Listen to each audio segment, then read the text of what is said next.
It is a peculiar thing to find oneself drawing wisdom from one's jailer.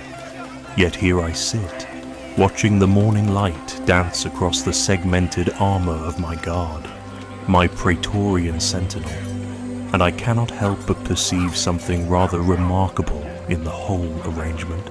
The Lord, it seems, has a particular fondness for teaching through the most unexpected channels. The fellow stands there, every inch the pride of Rome, though I doubt he realizes he's serving as a divine object lesson to a prisoner.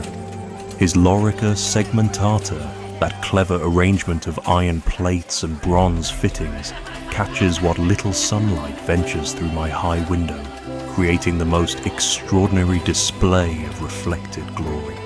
How like our own borrowed righteousness, I muse, though I've yet to fully form the thought.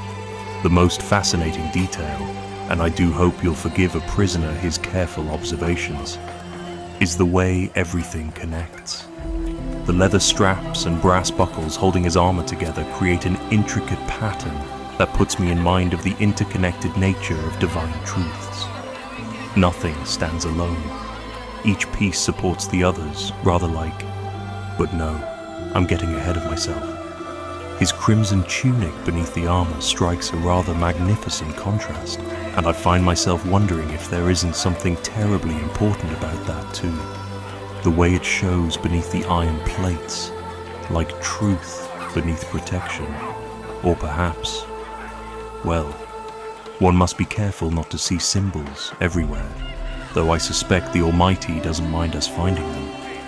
I'm particularly struck by his scutum, that curved shield, the way he keeps it ever ready, as if, yes, that's rather good, isn't it?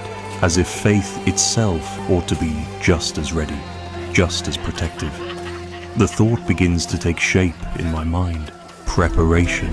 Now there's a thought worth pursuing. What sort of preparation does a soldier of Christ require? Surely something more substantial than iron and leather, something more lasting than bronze and steel. It's really quite remarkable how the Lord works. Here I am, supposedly under guard, and yet with each passing moment, I feel as though I'm being shown something rather important about spiritual warfare.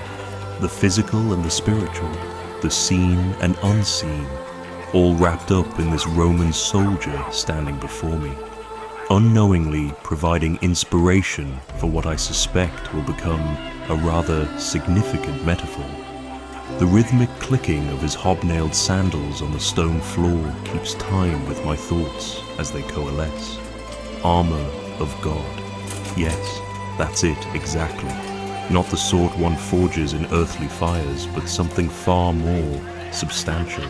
Something that protects not just the body, but the very soul.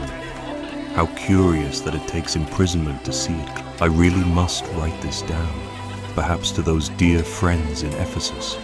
They'd understand the military metaphor well enough, and there's something rather perfect about using the very image of Roman power to illustrate the superior armor of faith.